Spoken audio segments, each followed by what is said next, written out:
Olá, tudo bem? Eu sou o Fábio de Renzo, da Novembro 4, e esse é o nosso podcast Comunicação Interna Sem Fronteiras. Um podcast que a gente sempre está trazendo assuntos de comunicação interna, cultura organizacional, recursos humanos e liderança. Esse é o nosso objetivo desse trabalho que a gente já vem realizando há algum tempo.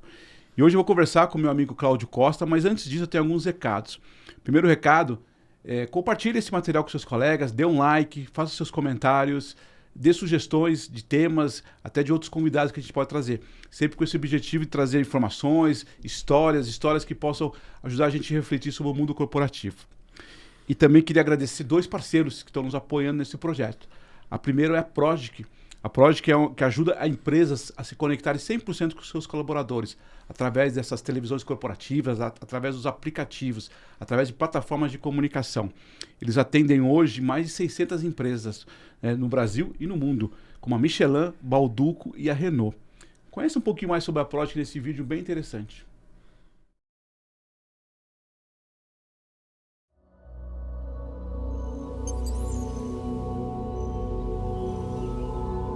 Vivemos em um mundo de novas conexões. A informação antes privilegiada, agora exposta, ao alcance dos olhos, na palma da mão. A comunicação nas organizações antes hierárquica, controlável, agora em rede, veloz e indomável. Esse é o novo mundo da comunicação corporativa. Agora, imagine uma guinada. Vamos supor que você seja capaz de criar uma história que toque sua empresa. Que cada colaborador compreenda o propósito de estar ali, dos valores que os unem. E vamos supor que você abra espaço para que as vozes individuais se juntem e que essa narrativa conecte pessoas, traga harmonia, senso de comunidade e pertencimento. A nova comunicação, influenciada, estrategicamente direcionada para o crescimento comum. E, finalmente, você consegue medir, avaliar e impulsionar para novos resultados. Aqui é onde você está hoje. Conte com a Prodigy.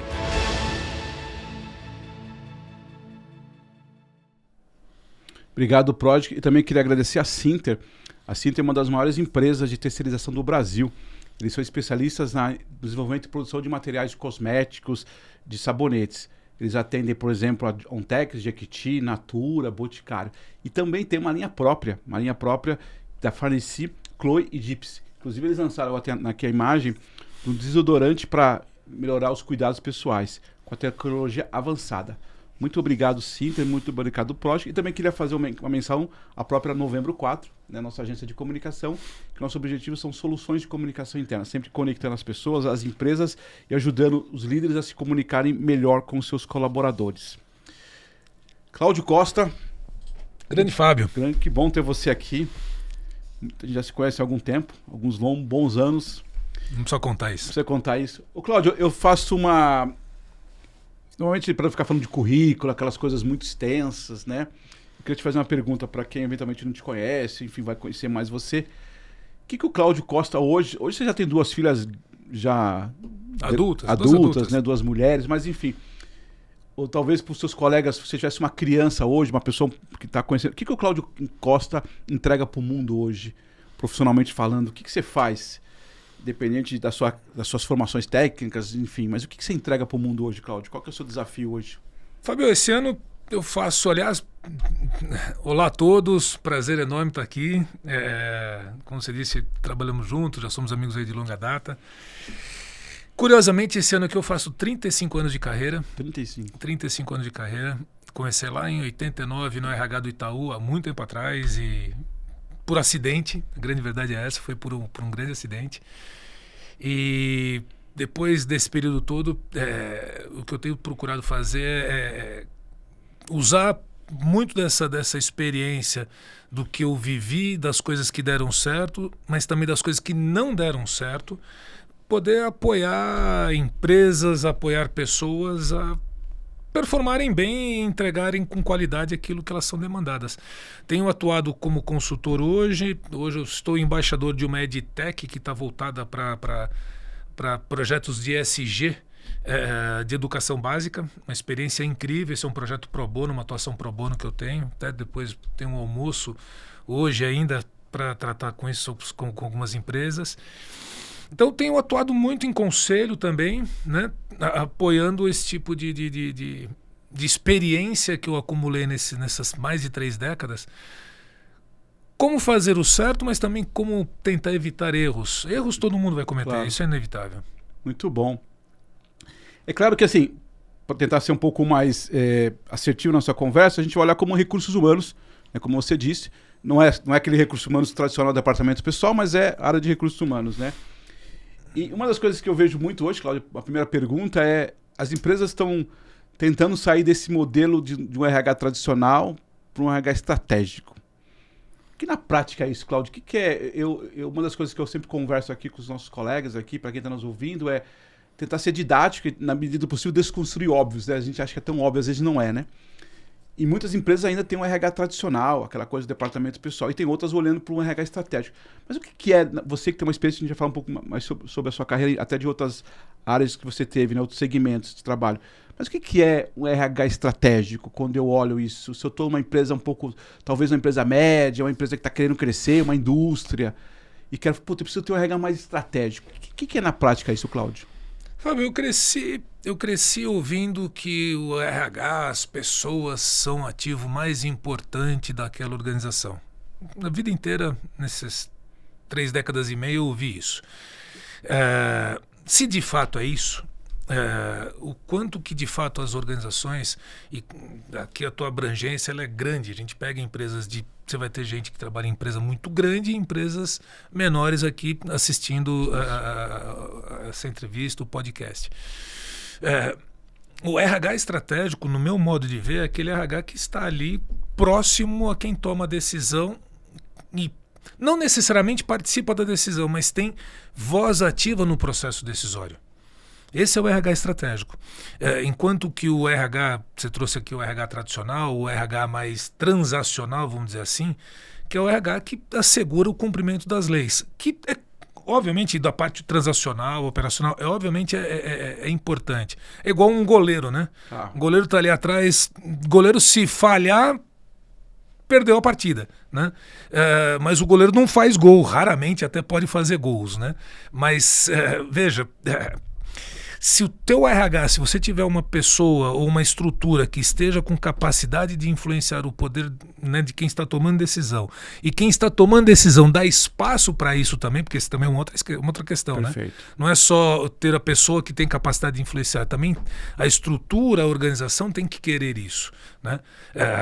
Então, tem muita moda também, né? Então, minha recomendação é fugir dos modismos e atuar de maneira simples e objetiva, apoiando o processo decisório. Essa é a minha forma mais didática de colocar aqui.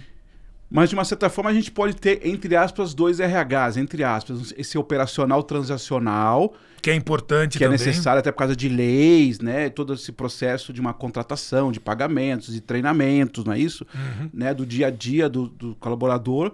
E ter esse agente, ou essa pessoa, enfim, esse grupo, influenciando estrategicamente a diretoria, a presidência da empresa, obviamente desde que essa diretoria também aprove e lá combina com você. E aí você foge desse RH só da transação para pensar em estratégias para o futuro, né? Para o negócio, né? E uma das coisas que eu vejo muito é isso, né? A oportunidade de você ajudar a diretoria, a presidência daquela empresa a olhar não só o negócio que vende, mas olhar as pessoas, é isso, né? Exatamente, exatamente. Uma coisa que eu tenho trazido muito aqui, Fábio, nas discussões, você me conhece relativamente bem, às vezes eu sou um pouco polêmico e provocador em algumas questões. Eu acho que a gente tem que fugir das modinhas, a gente tem que fugir das palavras de impacto. Eu acho que o RH é, sem dúvida alguma, uma das áreas mais importantes de qualquer organização. E eu tenho observado nesses últimos anos uma certa romantização do papel do RH. Tá. Né? Tem aí, só abrir o LinkedIn, você vai ver, né? Se o RH cuida das pessoas, quem é que cuida do RH? Né? Já vi isso em várias questões. Será que é o RH quem cuida das pessoas? né? RH, recursos humanos, né? É igual recursos humanos, óbvio que tem uma característica aqui especial, porque são pessoas, evidentemente, não estou desqualificando isso, mas produtividade, eficiência, meritocracia são coisas que eu acredito demais, e por onde eu passei, por onde eu vivi, na prática, a implementação de ferramentas como essa, a empresa performa melhor do que outras, né? Claro que tudo isso tem que ser sempre muito feito. O RH não faz nada sozinho. O RH suporta, apoia as lideranças da organização. Muitas vezes até sabendo dizer não, mas tem que dizer o não, né? Porque senão a empresa pode criar... As empresas estão voltadas para um princípio básico. Geração de resultados. Se você não gerar resultado, você não tem sustentabilidade no futuro. Aquela empresa morre, aí não adianta nada ter aquela coisa das relações, só cuidar das relações. Tem que cuidar da eficiência e da produtividade, do resultado final, do bottom line. A última linha é extremamente importante em qualquer ambiente.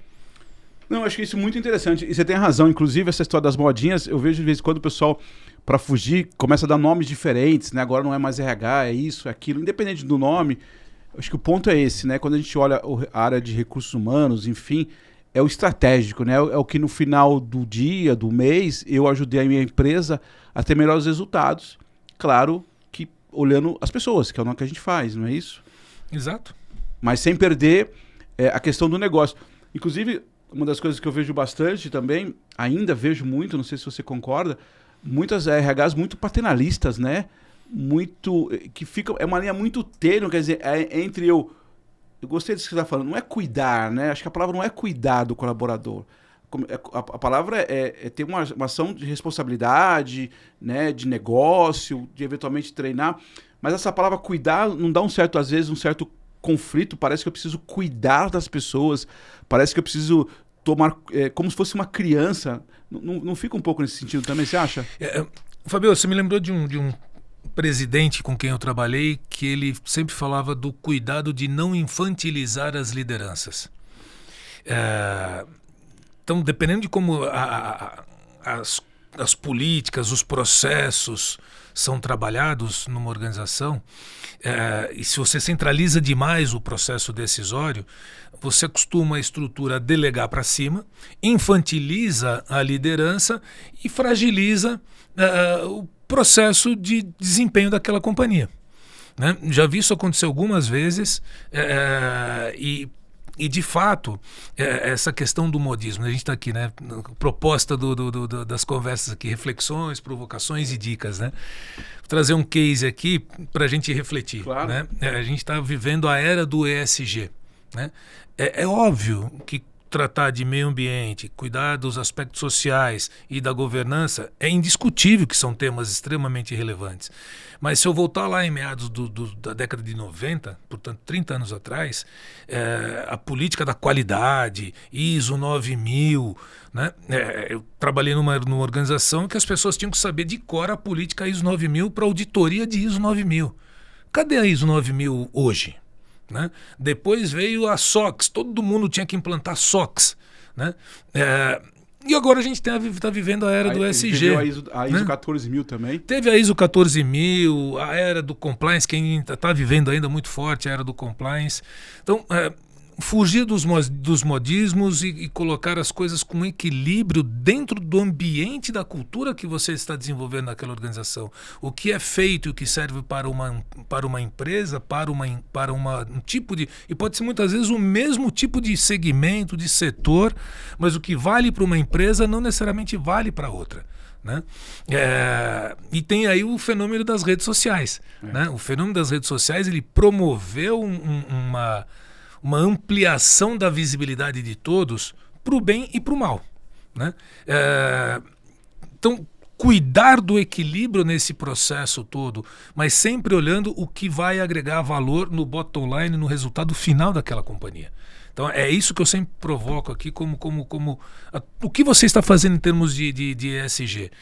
Ele efetivamente agrega quanto de desempenho para a organização em que você atua. Se essa resposta não tem, muitas vezes ela não tem mesmo, tem que procurar uma forma de identificar as tuas ações elas estão contribuindo para quê? Para essa organização. Perfeito. Para o resultado final. Perfeito. Claro que você pode trabalhar e deve trabalhar como negócio, mas trabalhar olhando para as pessoas. Então, dizendo que a gente não está olhando para as pessoas. Mas é não gastar talvez um peso muito grande no olhar, no cuidar das pessoas. E você falou um termo que eu concordo muito com você. E a gente vê muito nas relações ainda. É uma infantilização das relações. Porque essa coisa do cuidar, por trás disso tem uma infantilização, né? Não tem relações maduras, né? E às vezes tem que ter uma conversa muito séria, muito assertiva. O seu trabalho não está indo bem nessa empresa. E às vezes não é você que não está indo bem. A sua atividade, a sua formação talvez não combine com essa empresa, né? Eu acho que isso é cuidar, inclusive com respeito. Perfeito. Eu posso te demitir, né? Eu posso eventualmente mudar você de carreira, te respeitando, porque eu gosto de você, porque a sua atividade, o seu perfil, aquilo que você entrega, não combina, talvez, dessa empresa. E aí você falou uma coisa bem interessante, né? Porque isso pode mudar de empresa. Como eu já te conheço, eu sei que você já trabalhou em consultoria, né? Você já começou muito forte em consultoria, trabalhou em empresa privada e trabalhou em empresa pública. É diferente, apesar de, vamos pensar assim, da caixinha do RH, digamos assim, para essas três situações. É diferente para cada um desses grupos quando você atende consultoria, empresa privada e empresa pública? Para dar uma perspectiva para todos que estão aqui nos assistindo, Fábio, eu coloco minha carreira em 3 grandes blocos. Primeiro foram os primeiros um pouco menos de 10 anos, que foi como um analista, como um técnico iniciando carreira na área de recursos humanos. Depois eu fui para o mundo da consultoria, foram 12 anos de consultoria. E de 99, vamos colocar de 2009, 2010 para cá, portanto aí são quase 14, 15 anos, atuando como executivo, como conselheiro e alternando vez ou outra algumas atuações como consultor também. Em empresa privada, consultoria e empresa pública, né? São mundos que tem dinâmicas muito diferentes, né? Primeiro, falando um pouco da realidade de mundo privado e mundo público, a minha experiência no mundo público, eu conheci profissionais e pessoas extraordinárias na sua grande maioria no segmento. No entanto, até recentemente eu fiz uma matéria, um artigo para a revista Exame, da minha experiência pela Prefeitura de São Paulo, quando fui responsável, quando fui secretário da pasta de Pessoas e Previdência. Tem uma dinâmica e um formato, um modelo de funcionamento muito diferente do que é o setor privado, né? Não estou fazendo julgamento de valor aqui, são diferentes. Sim. Né? E a leitura, a dinâmica e a velocidade que a gente tem na iniciativa privada, na iniciativa pública nem pode ter, talvez. Né? O processo decisório, o processo debatido na administração pública tem que ser muito cuidadoso, porque o recurso é um recurso público. Sim. Né? E tem que contemplar todas as vertentes uma com relação muito maior àquilo. aqui, né? Tem muito mais. Né? E o impacto que esta sociedade pública, esta organização pública provoca na sociedade civil, na sociedade de uma forma abrangente, tem que ser realmente muito bem pensado tudo o que você faz. Né? No entanto, a administração pública no país está de uma forma tão complexa na sua governança, nos seus incentivos e na sua forma de funcionamento, que ela acaba não funcionando. Né? A gente vive isso na prática. Sim. Né? Como cidadão. Então, como mudar isso? Né? Aí é uma reflexão de muito tempo. O que se faz em 2, 3 anos numa empresa privada, você vai levar 10, 15 anos para fazer numa empresa pública. O resumo, em geral, é esse. Né? Mas, de novo, né? São dinâmicas e mecanismos diferentes de funcionamento. E me conta uma coisa, uma curiosidade. A gente trabalhou junto na TAM, em Recursos Humanos. Você era o vice-presidente antes da fusão, inclusive, com a LAN. Foi um desafio muito interessante. E talvez tenha uma outra variável que eu queria trazer para você, que é uma empresa privada, mas familiar, origem familiar. Né? E você também deve ter trabalhado, além da TAM, pelo menos feito trabalhos com empresas familiares. Também é uma outra variável diferente? Também é uma variável... a gente, na época da TAM, quando a gente estava lá, o comandante Rolim já tinha falecido, mas você sabe tanto quanto eu, quanto tinha um histórico cultural, que é uma das palavras que você disse aqui, do jeito do comandante Rolim de lidar com as questões. E, de novo, sem julgamento, mas era uma característica. Como é que é para você também a sua experiência quando você atende ou trabalhou com empresas familiares, com origem familiar, inclusive quando tem situações que as pessoas estão trabalhando efetivamente ainda, né, no seu dia a dia? No caso da Tandy, tinha lá a família Amaro ainda no corpo diretivo. Como é que é para você essa experiência? Fábio, eu já trabalhei em empresa multinacional estrangeira, já trabalhei em corporation, já trabalhei, como você disse aqui, em empresas familiares. A TAM não foi a única empresa familiar que eu trabalhei. Trabalhar diretamente com o dono ou trabalhar numa empresa familiar, aí são características diferentes. Você tem aquela empresa que tem o dono muito presente, mas que tem uma governança muito robusta. Você tem aquelas empresas que têm o dono muito presente, mas que não tem necessariamente uma estrutura de governança e muitas vezes fazer a vontade do dono, né? Se a vontade do dono é uma vontade de dono que efetivamente agrega valor no bottom line para a companhia, perfeito, mas não necessariamente é assim. Sim. No mercado, né? Não necessariamente é desta forma, né? Já ouvi de alguns CEOs, não necessariamente empresa que eu estava atuando como consultor, em que a fala do presidente era de que eu tenho que dar um jeito de proteger essa empresa do próprio dono. Olha. Né? Então, imagina a figura deste presidente atuando desta forma, né? Então, de novo, também uma dinâmica complexa, mas muito interessante. Eu particularmente, se você me perguntar qual é a minha preferência, né? Agora tem um julgamento de valor aqui, como minha preferência pessoal, eu prefiro trabalhar numa empresa nacional, próximo do dono, próximo do processo decisório. Tá. Né? A nossa experiência ali na TAM foi fantástica, né? Eu brinco que eu entrei na TAM, saí da Latam e mudou a configuração. O cargo, o meu cargo lá na companhia, antes do processo de fusão, era o VP de RH. Isso. Depois virou o BP de RH. O BP da Operação Brasil, que por si só é grande e complexa, uma posição extremamente desafiadora, sem dúvida alguma, mas na configuração que eu vivi antes, né, como vice-presidente, reportando diretamente ao CEO e muito próximo do acionista, do conselho ali, com o processo decisório e a definição de políticas para toda a operação da TAM, a partir do Brasil, esse processo migrou para a TAM, migrou para a LAM, migrou para o Chile. E a Operação Brasil, ela implementava aquilo que vinha do processo decisório que estava lá em Santiago, né? Isso acontece várias vezes no mercado ao longo de um ano, né?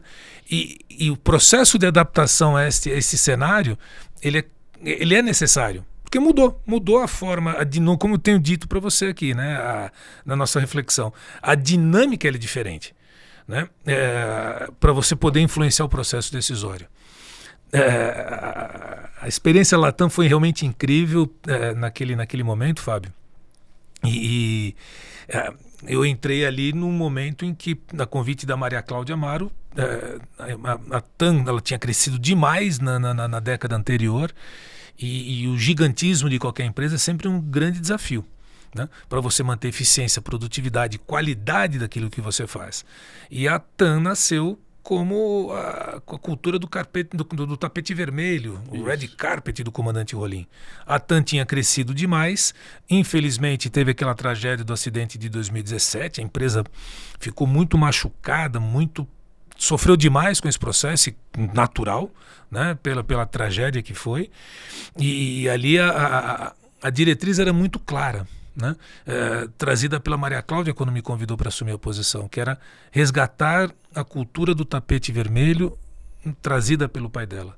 Quando veio a fusão, a LAM tinha uma característica diferente, voltada para a eficiência, né? Para o processo. Não, dependendo de como você desenhar, essas coisas não se conversam. Né? A TAM, eu me lembro como cliente da TAM lá no início dos anos 2000. Caiu o 4 do novembro 4 aqui, ó, vamos arrumar. Era como eu viajava muito como consultor, quantas vezes eu não cheguei em cima da hora, o check-in abriu o voo, te colocava no voo, você corria, entrava pela sala de embarque da TAM e entrava na aeronave e viajava.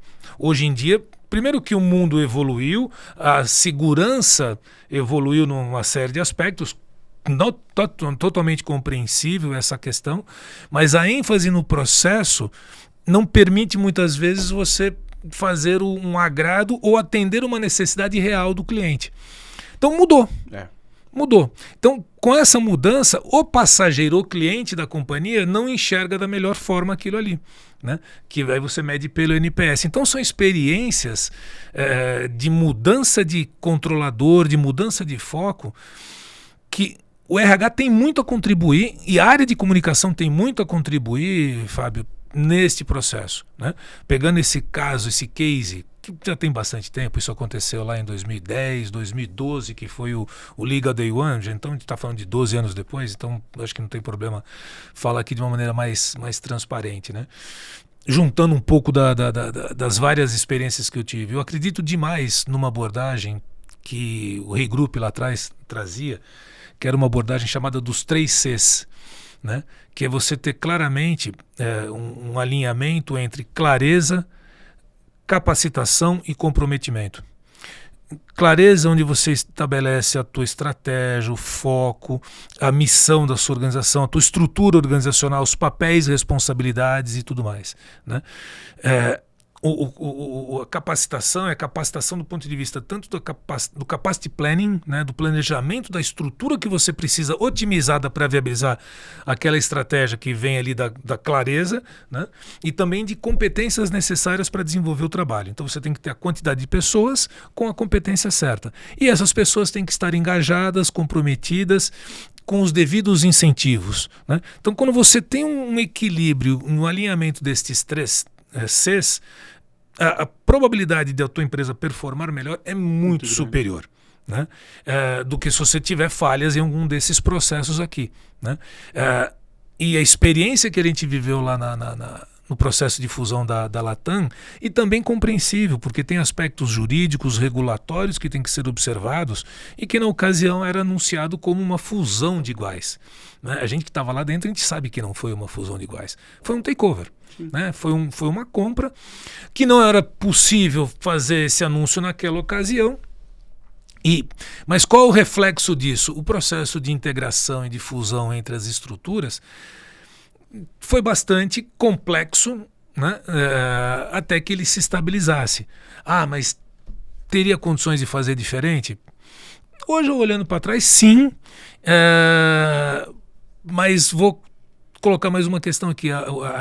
De novo, a questão regulatória, a questão jurídica tem que ser observada. E naquele momento tinha que ser observado, e depois você trabalha e tem que atuar para fazer o controle de danos aí em função dessa impossibilidade de avançar com a devida clareza.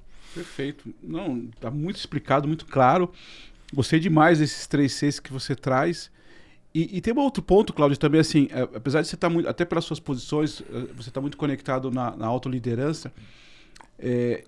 Quando a gente fala também de pessoas, Cláudio, eu queria te perguntar uma coisa. Eu vivi uma história muito legal na TAM também, que era o que a gente chamava da reunião dos 300, que era o deployment das informações da diretoria, da presidência, para os 300 executivos.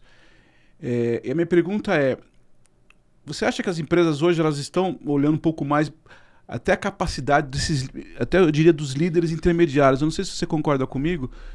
Eu discuto muito em comunicação nas empresas que às vezes a ideia do presidente, a diretoria, são ideias genuínas, corretas, e às vezes não chega para o pessoal enfim, das operações, é porque tem uma média liderança ali que às vezes, com todo respeito, atrapalha. Você tem esse olhar também? Você acha que a gente precisa olhar mais essas médias lideranças? Porque quando pegando aqui o modo geral, quando a gente fazia uma reunião com os 300 executivos, eu fiz isso em outras empresas, qual é o objetivo? É dar clareza, informá-lo, capacitá-lo, para que ele faça um bom trabalho de comunicação. Porque eu sempre digo em todas as minhas conversas aqui, quem motiva o colaborador, as pessoas não se engajam por um comunicado, elas não se engajam por uma campanha. Por mais bacana que eu faça uma campanha, a gente faz prêmios, faz revistas internas, a gente fez isso na época da TAM, as pessoas não se engajam por isso, elas se engajam pela palavra do líder com ela. Inclusive, motivar ou desmotivar. Você entende que a gente está olhando esse RH estratégico, enfim, as empresas, a presidência, nessa liderança, ou a gente só tem líderes muito técnicos e não tão, digamos assim, tão motivadores, inspiradores? Qual é esse olhar para essa média liderança aqui que você enxerga? É uma pergunta ampla, complexa e não tão simples assim de abordar, porque são acho que são diversas variáveis que interferem nisso, né? Fábio, uma coisa que da nossa experiência juntos, né, uma coisa que você sempre trazia, e eu acredito demais nisso, a comunicação, o processo de fluidez daquilo que são os objetivos, o que está acontecendo com aquela organização. Você pode ter diversos veículos, ferramentas para chegar nas pessoas, mas nada é mais poderoso do que o chefe, o líder daquele grupo de pessoas, né? Que convive ali diariamente, que sabe que o filho que o filho daquele colaborador está com febre, não pôde vir trabalhar, que a pessoa está se desenvolvendo numa determinada área ali. Então existe o comprometimento das relações ali, do supervisor, do gerente, do coordenador. Então, você levar a informação para esse primeiro nível de liderança da companhia de maneira mais direta é mais do que necessário. É mais do que necessário. Você falou da experiência da reunião dos 300, né? A gente tinha a reunião dos 300 líderes na TAM. Depois nós tivemos o padrinho de base, que trouxe também ali uma ampliação, os diretores indo para as bases operacionais da companhia para levar informações e trazer informações. É uma via de mão dupla, né? Portanto, esse processo. E para não ficar de fora aqui, uma experiência riquíssima, né? Trazendo para os tempos de hoje. Eu trabalhei na Petrobras de 2019 a 2021, portanto, antes da pandemia, durante e pós-pandemia, né? Pós eu não trabalhei tanto, porque ainda 21 a pandemia ainda estava viva aí. Mas teve um advento aqui que foi o home office, a implantação do modelo de home office, a rápida evolução das ferramentas de acesso, como o Teams, o Google Teams e Google Meet, assim por diante, a quantidade de ferramentas que estão disponíveis. Portanto, hoje é muito fácil você conectar 200, 300, 500, 20 mil pessoas, né? Na Petrobras, na gestão Castelo Branco, ele trouxe o Diálogos do Conhecimento, que sempre trazia ali uma referência do mercado brasileiro ou mundial, e colocávamos ali 20, 25 mil pessoas para tratar de temas que eram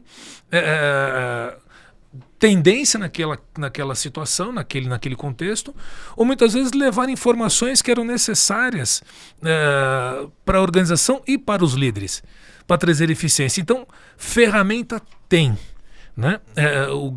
A grande questão é como você torna assertiva e atraente esse processo de comunicação para chegar no líder. Não existe nada mais importante do que você comunicar o líder de um determinado grupo de pessoas. O supervisor de turno, o chefe da operação, o gerente operacional, o gerente comercial.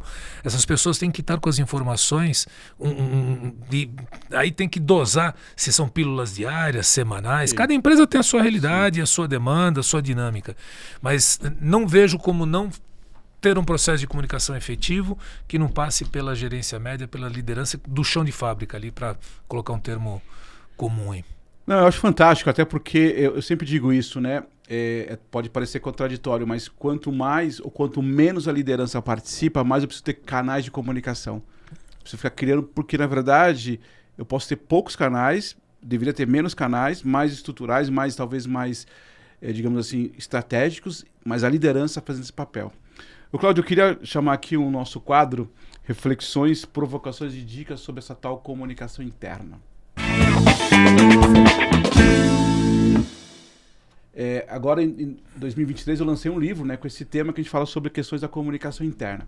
E tem uma fala que eu digo o seguinte: não adianta querer ter uma comunicação 4.0 se a liderança da sua empresa ainda enxerga como 1.0. Quiçá nem isso. Quiçá eu escutava muito da Maria Cláudia, essa frase dela, por isso que eu sempre gravei.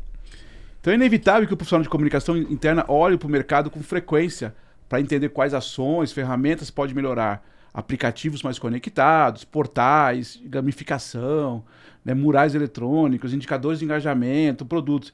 Enfim, a gente está sempre olhando isso como comunicação interna.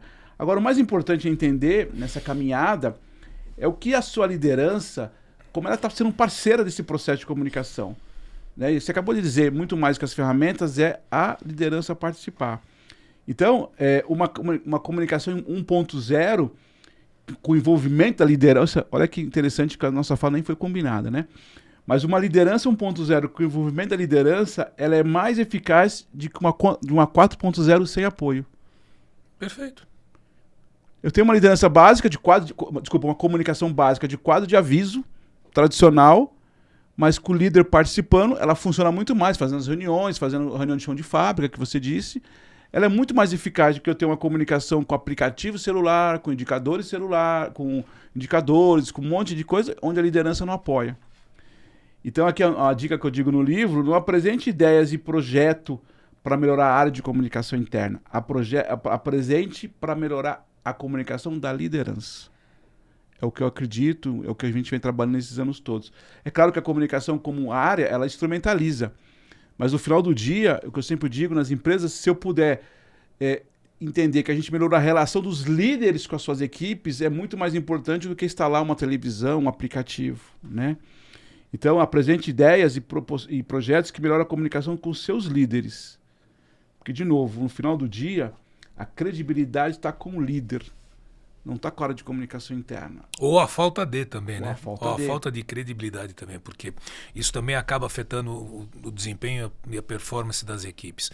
E, colocando um elemento adicional aqui, Fábio, acho que vale muito essa reflexão aqui também, que é, na era das redes sociais, né, e do acesso à tecnologia e tudo mais, se você não capacitar a liderança, o que pode acontecer?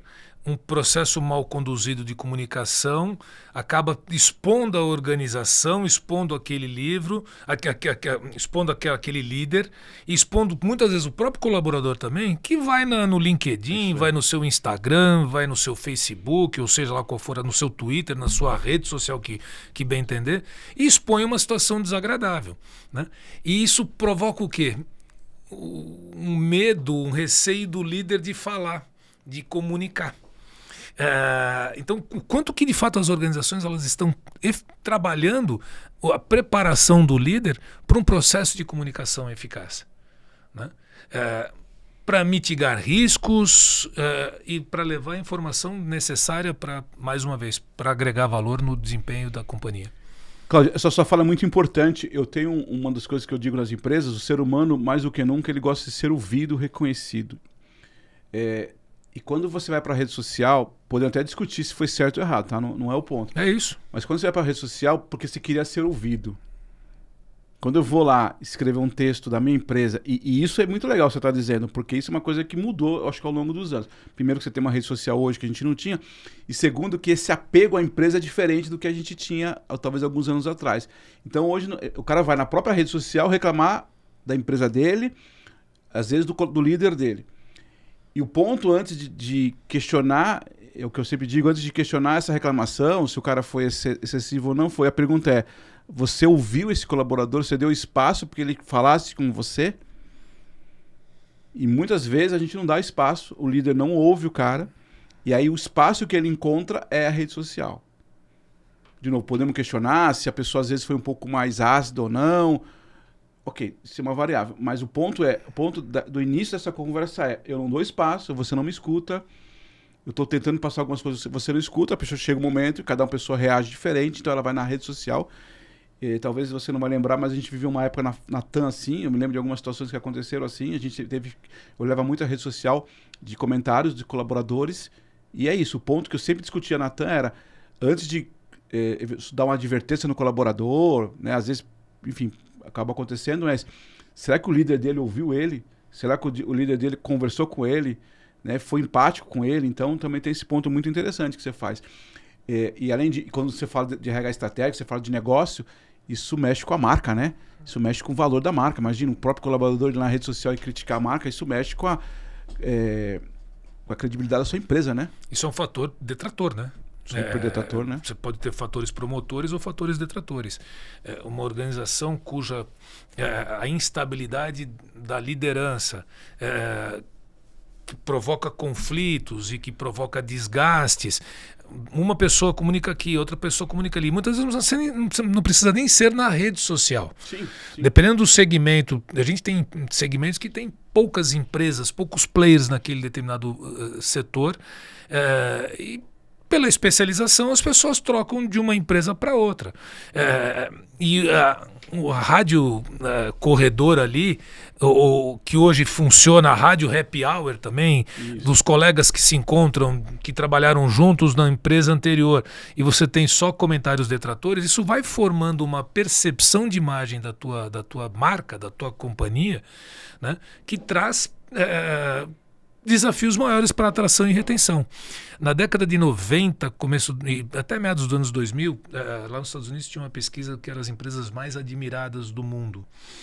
E num desses estudos, ele era, se eu não me engano, ele era na Harvard Business Review, que era publicado, e tinha um estudo que as empresas mais admiradas, estou falando de acho que 20 empresas, que eram as 20 empresas mais admiradas do mundo, na sua média, elas conseguiam ter remunerações menores do que a média do mercado, portanto ela é mais eficiente, mais produtiva. Mas salários menores. Salário faz parte, é um recurso que a empresa está dedicando ali para o seu funcionamento.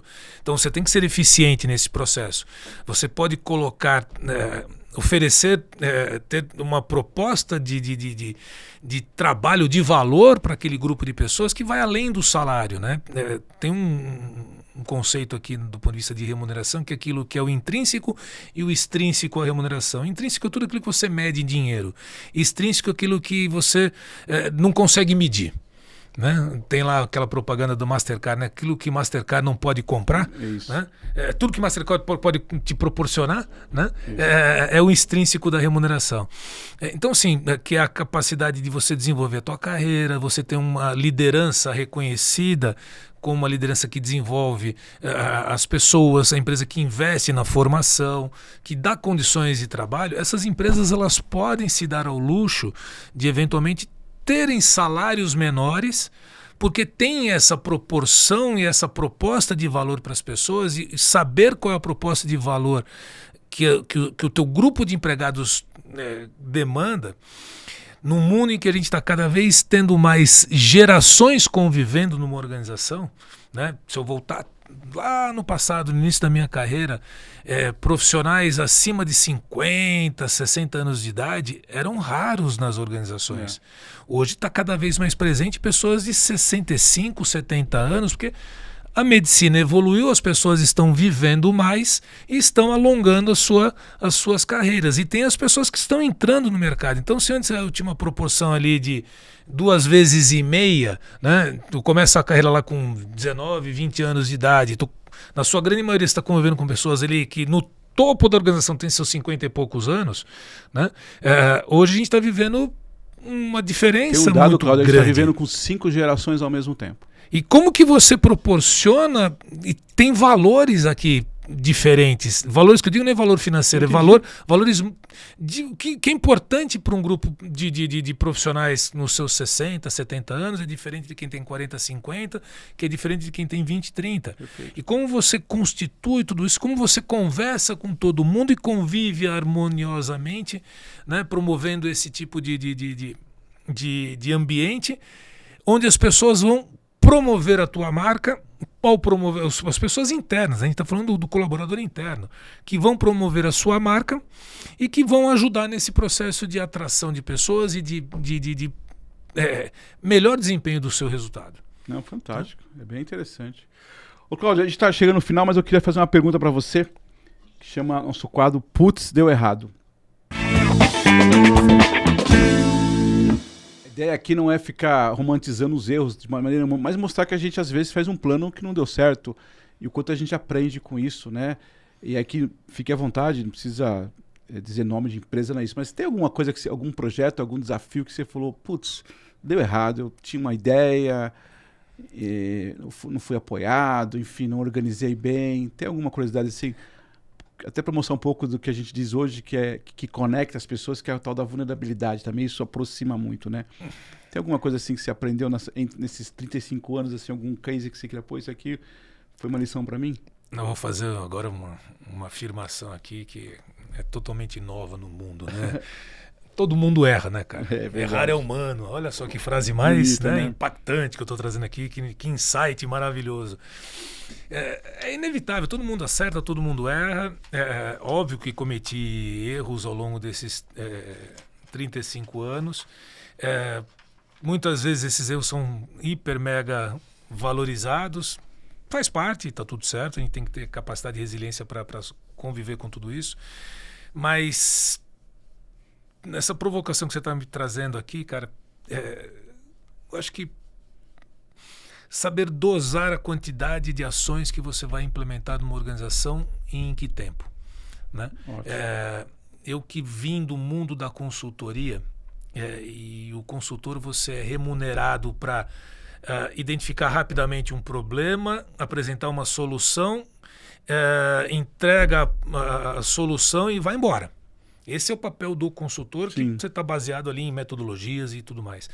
E quem vai implementar essa estrutura, essa proposta, essa solução é a liderança, o executivo, a turma que está ali no comando daquela organização. Quando você migra do mundo da consultoria e vai para o mundo executivo, o mundo da execução de uma organização, que não é só aquele projeto ou só aquela ação, tem uma enormidade de coisas acontecendo, né? E se você não souber dosar, você vai demandar demais a liderança da empresa, vai sobrecarregar e você não vai ter os melhores resultados, né? Mas muitas vezes é necessário você correr esse risco, né? Depois de 2009 para cá, nas posições executivas em que eu assumi, sempre tinha uma necessidade de implementar rápido soluções que trouxessem resultado rápido. Putz, legal, né?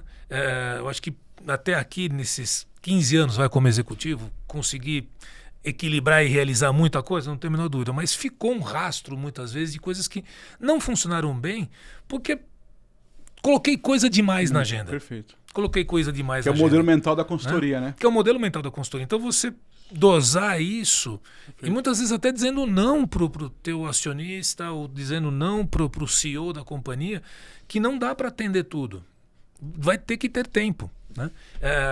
Então acho que fica aqui uma reflexão em cima dessa experiência aqui. Queria agradecer, Cláudio, novamente o seu tempo, sua disponibilidade de ter vindo aqui. Eu sei que você tem uma agenda super apertada, você falou que você tem um almoço, né?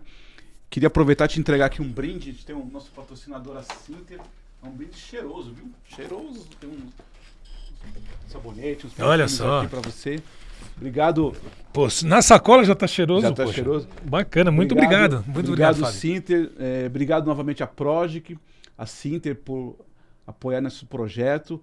De novo, eu queria pedir para você que está acompanhando a gente aqui no YouTube, no Spotify, que você possa escrever, que você possa comentar, que você possa compartilhar com seus colegas. A história do Cláudio é muito legal, muito inspiradora, tem uma experiência enorme. Novamente, obrigado, Cláudio. Obrigado pela oportunidade. E com certeza a gente vai ter próximas vezes, próximas conversas, próximas interações. Fábio, obrigado. Um prazer estar aqui, viu? Valeu. Até a próxima, pessoal.